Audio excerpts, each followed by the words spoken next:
Hello everyone, welcome to the Battle for Azeroth beta. This time I am on the Elemental Shaman, a ranged class as you can see. Very fun to play, but of course they're described as a spellcaster who harnesses the destructive forces of nature and the elements. So I'm going to do a quick overview of the rotation, how it plays out. Of course I'm going to show you some footage on how the combat is, and I'll go over the talents briefly.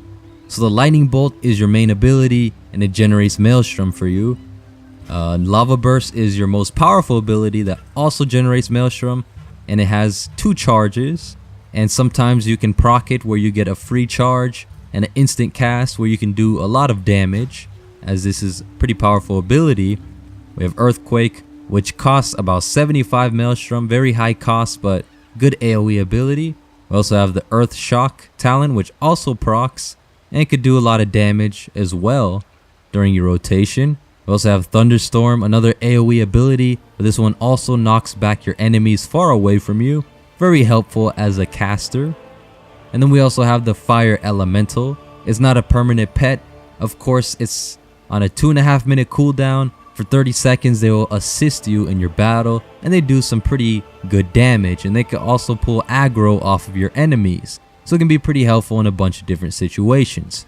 So we also have this ability called Flame Shock, which does damage over time. You basically want to keep this up at all times, and then use your Lava Burst whenever it's available.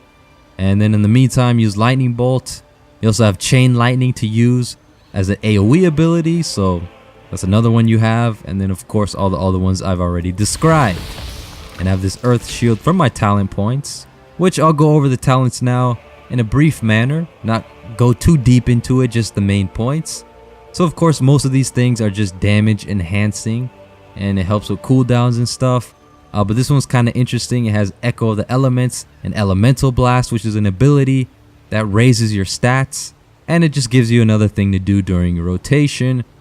This is more kind of buffs and such, especially with the Totem Mastery.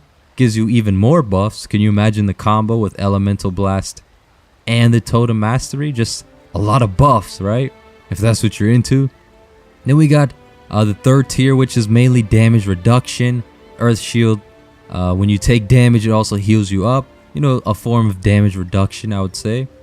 We have this fourth tier here, which is more abilities. We have a specific AoE totem. You know, add to the line of AoE abilities. We have things that help with our Elemental Mastery.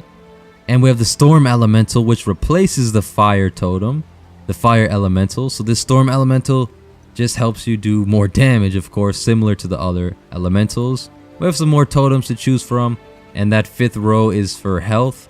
This 6th row will introduce a new ability in Ice Fury, which can do some more damage with Frost Shock. We have Primal Elementalist, which makes your elemental totems much more powerful, but you still cannot take permanent control over them. Earthen Rage, which is just extra damage.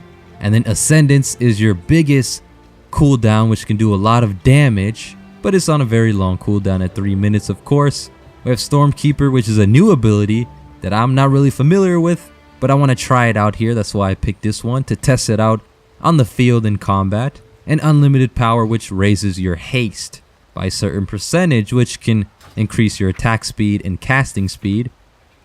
So our mastery is Elemental Overload. Basically, it gives you a chance to make your abilities cast twice, and the second time will deal about 85% of the normal damage.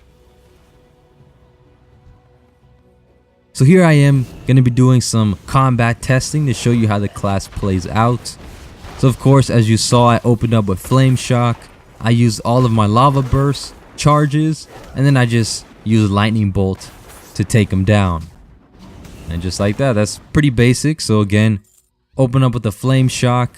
I use all of my Lava Bursts, and you see it will proc up where you get a free charge, and it's an instant cast. And then you can use Earth Shock and Lightning Bolt until you kill your enemies, of course. Now Lava Burst is very powerful, especially when you get those lucky procs. It can just be non-stop at times where you're just doing consistent, intense damage, which is pretty fun. A lot of numbers popping up very frequently, as you see.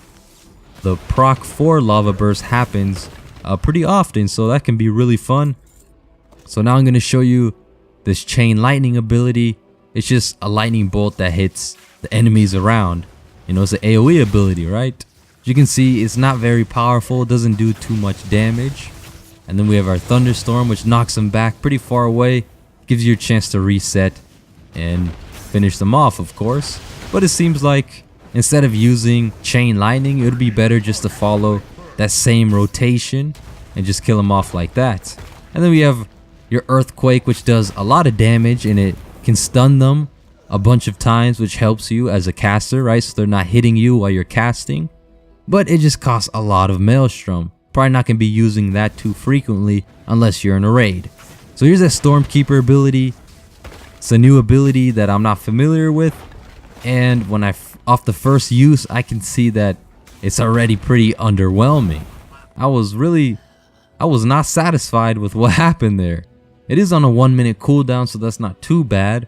But if you didn't know, what it does is it makes your next 2 lightning bolts an instant cast, and it makes them trigger your elemental overload. You get 2 lightning bolts, it will do the overload, so it'll cast twice, so that's a total of 4 lightning bolts, and they're instant casts. I guess it's like a good idea, but in the actual combat, it just doesn't seem to do too much damage. So here is the totem, the elemental. Forgot the name of it, like the storm totem or something. Throwing gusts of wind, a lot of AoE damage, and he does take aggro from the enemies. He does a good amount of damage too, so it can really help you out in a tough situation. I'd say it's a little better than Earthquake just because it's its own thing and it keeps attacking. It also gives you a buff where it increases damage done for you and increases your haste as well, which increases your casting speed. So again, I'm going to try out this new ability, Stormkeeper.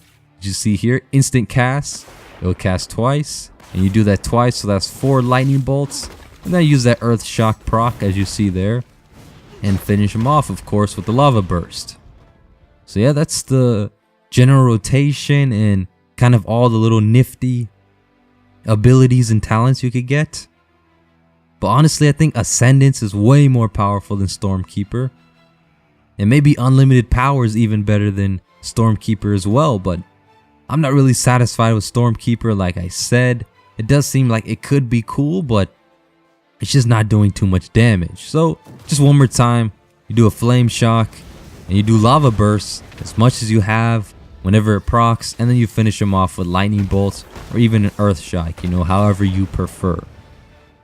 So yeah, that's going to be all for this video today. I showed you the rotation and the talent points. And I think Elemental Shaman is pretty fun to play. Has some pretty cool abilities, but much like Enhancement, it's a little underpowered and some of the talents don't seem very good. But you should definitely check it out if you're interested in a ranged class for the Shaman. But anyways, thanks for watching. I'll see you in the next video.